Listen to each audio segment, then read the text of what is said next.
ಇವನ ತಾಯಿನೂ ಮಲ್ಲಿದ್ಲು ನೋಡಿ, ಅದು ಮಾಡು ಇದು ಮಾಡು ಅಂತ ಹಿಂಸೆ ಕೊಡ್ತಾಳೆ. ನಾ ಏನಾರೇ ಮಾಡಲಿ ನನಗೆ ಇವ್ ಗೋಳು ತಡೆಯೋಕ್ಕೆ ಸಾಕಾಗ್ಬಿಟ್ಟಿದೆ ಅಂತಾಳೆ. ಆವಾಗ ಈಗ ಏನು ಮಾಡಬೇಕು ಅಂದರೆ ನಿಮ್ಮ ಅವ್ವನ ಬಾವು ತಡಬೇಕು, ಆಗ ನಂಗೆ ಸಂತೋಷ ಅಂತಾಳೆ ಸೊಸೆ.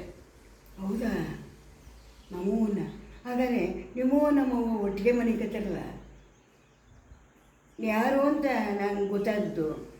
ನಿಮ್ಮ ಅವ್ವನಿಗೆ ಕಪ್ಪು ದಾರ ಕಟ್ಟು ಕಾಲಿಗೆ, ಹೆಬ್ಬೆಳ್ಳಿಗೆ, ನಮ್ಮವ್ವನಿಗೆ ಬಿಳಿ ದಾರ ಕಟ್ಟು ಅಂತ ಹೇಳ್ದೆ. ಹಂಗೆ ಮಾಡ್ತೀನಿ ಸದ್ಯ, ತಗೊಂಡೋಗಿ ಬಿಸಾಕ್ತೀನಿ ತಾನೇ ಅವಳ ಬಾವಿಗೆ. ಮತ್ತು ನೀನು ಇಷ್ಟೊಂದು ಕಷ್ಟಪಟ್ಕೊಂಡು ಅಡುಗೆ ಮಾಡಿ ತಿಂಡಿ ಮಾಡಿ ಹಾಕ್ತಿಲ್ವ, ಅದು ಮಾಡು ಇದು ಮಾಡು ಅಂತ ಹೇಳ್ತಾರಲ್ಲ, ಅದು ನೀ ಕಷ್ಟ ಹೇಳ್ಕೊಳ್ಳೋದು ನಂಗೆ ತಡ್ಕೊಳಕ್ಕಾಗಲ್ಲ. ಇಬ್ಬರು ಒಂದೇ ಥರವಾಗಿ ಮನಗಿಸ್ಬಿಟ್ಟು ಊಟ ತಿಂಡಿ ಮಾಡಿಬಿಟ್ಟು ಅವರವನ ಕಾರಿಗೆ ಒಂಥರ ಇವರಂತ ಇವನಿಗೆ ಜ್ಞಾಪಕ ಇದೆಯಾ ಅಂತ ಕೇಳ್ತಾಳೆ. ಜ್ಞಾಪಕ ಇದೆ. ಇವಳು ಕರೆದ ಈ ಪಕ್ಕದಲ್ಲಿ ಮುನ್ಸ್ಬಿಟ್ಟ, ಅವಳು ಕರೆದ ಆ ಪಕ್ಕದಲ್ಲಿ ಮುನ್ಸ್ಬಿಟ್ಟ. ಇದೇ ಜಗತ್ತಾನೆ. ನಾವು ಮನೆ ಕಳೆದು ತಗೊಂಡೋಗಿ ಎತ್ಬಿಟ್ಕೋತೀನಿ ಅಂದ್ಬಿಟ್ಟು ಅವ್ರ ಅಕ್ಕ ತಗೊಂಡೋಗಿ ಎತ್ಬಿಟ್ಟು ಬಂದ್ಬಿಟ್ಟು ಇವಳ ಮಲ್ಕವ್ವ ಅಂತ ತಟ್ಟಿ ಮಲಗಿಸ್ಬಿಟ್ಟು ಇನ್ನೊಂದು ಅವು ಓದಿರೋ ಒದ್ಕೆನೆ ಓದಿಸ್ಬಿಟ್ಟು ಮಲಗಿಸ್ಬಿಟ್ಟ. ಮತ್ತೆ ಹೊಳೆ ಬಾವಿ ಬಿದ್ದು ನಾನು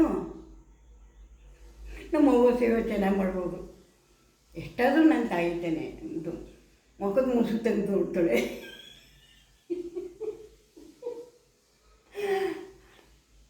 ಇವರು ಅಂತಗಳು ಬಿಸಾಕ್ಬಿಟ್ಟು ಅವರು ಅಯ್ಯೋ ನಾನಾಗಿದ್ದ ತಾಯಿಗೊಂದಲ್ಲಪ್ಪ. ಇವೆಲ್ಲ ಒಂದೊಂದು ಕಾಮಿಡಿ ಕಥೆಗಳು. ಎಷ್ಟು ಚೆನ್ನಾಗಿದೆ ಅಲ್ವಾ? ಅತ್ತೆ ಕಂಡ್ರೆ ಆಗಲ್ವಂತೆ, ತಾಯಿ ಕಂಡ್ರೆ ಇಷ್ಟ ಅಂತೆ.